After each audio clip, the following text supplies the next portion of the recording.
Assalamualaikum warahmatullahi wabarakatuh. Perkenalkan, nama saya Roswantiana dari Lokal C Konsentrasi Akidah Akhlak Pendidikan Agama Islam 2019. Baiklah, di sini saya akan mereview sebuah novel yang berjudul Toto-chan Gadis Cilik di Jendela. Dalam memenuhi tugas ujian tengah semester atau middle test mata kuliah pembelajaran pada anak berkebutuhan khusus atau ABK dengan dosen pengampu Bapak Barakatullah Amin SPDI MA. Baik, jadi pada novel Toto-chan Gadis Cilik di Jendela ini berjumlah 272 halaman dengan penulis yaitu Tetsuko Kuroyanagi, penerbit PT Gramedia Pustaka Utama, dan tahun terbit 2007 cetakan ke-13. Jadi pada novel ini yang berjudul Toto-chan Gadis Cilik di Jendela itu menceritakan tentang seorang gadis kecil yang dianggap nakal karena sering melakukan hal-hal aneh. Gadis tersebut itu hal-hal aneh yang sering dilakukan itu adalah membuka dan menutup meja lipat di kelasnya hingga berulang kali. Kemudian senang mengobrol dengan burung dan selalu memanggil pemusik jalanan yang lewat di sekitar kelasnya atau sekolahannya. Nah, karena sudah tidak bisa mengatasi ulah Toto-chan, akhirnya dengan terpaksa sekolah Toto-chan itu mengeluarkan. Jadi selain itu juga ibu Toto-chan memasukkannya ke sebuah sekolah yang baru, sebuah sekolah yang unik dalam artian karena sekolah itu menggunakan bekas gerbong kereta sebagai kelasnya. Jadi nama sekolahnya itu adalah Tomoe Gakuen. Di sekolah barunya ini Toto-chan itu sangat betah karena sekolah ini berbeda dengan sekolah-sekolah lainnya. Di setiap kelas, tiap murid itu boleh memilih pelajaran sesuka hatinya. Jadi tidak ada jadwal pelajaran yang tetap di kelas tersebut. Dan mereka tuh belajar sendiri-sendiri atau mandiri.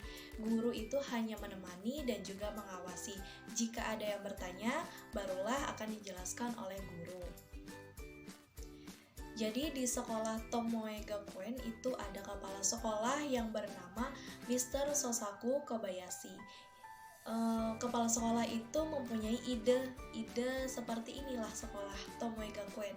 Jadi beliau adalah orang yang sangat bijaksana, sangat mencintai anak-anak dan bisa memahami anak-anak. Tidak pernah beliau itu memaksa muridnya harus begini, harus begitu. Nah, karena itulah beliau sangat dicintai oleh murid-muridnya, salah satunya adalah Toto-chan. Dalam novel Toto-chan ini banyak bab-babnya ya di daftar isi, dan ada salah satu kisah menarik di novel ini yaitu ketika Toto-chan itu mengaduk-ngaduk bak penampung kotoran ya untuk mencari dompetnya yang terjatuh di dalam, dan dia tuh mengeluarkan isi bak tersebut sampai menggunung. Dan ketika kepala sekolah lewat yang bernama Mr. Sosaku Kobayashi tadi dan melihat perlakuan Toto-chan, beliau hanya bertanya apa yang sedang dilakukan Toto-chan. Beliau tidak marah sama sekali dengan Toto-chan dan beliau hanya mengatakan, kau akan mengembalikan semuanya kalau sudah selesai kan? Nah, respon yang sangat santai inilah karena kebanyakan orang tua ketika melihat kejadian tersebut, kejadian yang dilakukan Toto-chan mungkin akan berteriak, akan memberikan amarah ya. Tapi beda dengan sekolahan tersebut, beda dengan kepala sekolah tersebut yang memberikan tanggapan respon santai terhadap apa yang dilakukan muridnya, dan disitulah kepala sekolah tersebut menumbuhkan rasa percaya diri terhadap Toto-chan. Oke, jadi di sini saya akan menyampaikan kelebihan dan juga kelemahan yang ada pada novel Toto-chan ini. Menurut saya pribadi, kelebihan dari novel ini yang pertama, gaya bahasa yang digunakan itu cukup sederhana dan juga cukup ringan. Kemudian penyampaian cerita yang sangat cerdas, penuh inspirasi dan juga imajinasi. Selain itu, kelebihan dari novel Toto-chan ini adalah novel ini sangat menarik ya dibaca karena mengangkat kisah hidup nyata seorang penulis. Selain itu, novel ini diselingi dengan ilustrasi yang lucu sehingga kita tidak mudah bosan saat membacanya meskipun kita baca berulang kali. Jadi novel ini diciptakan tidak hanya untuk memberikan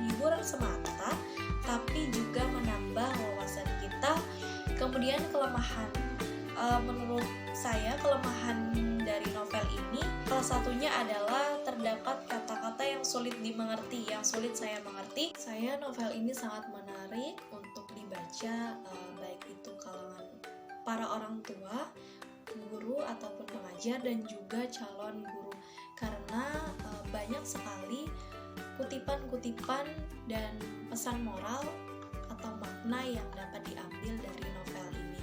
Salah satunya itu adalah dalam novel ini secara tidak langsung kita akan menemui makna kemandirian, kemudian kepercayaan, dan juga tanggung jawab seorang anak atau peserta didik.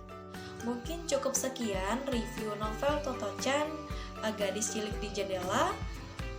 Mohon maaf atas segala kekurangan. Saya akhiri. Wassalamualaikum warahmatullahi wabarakatuh.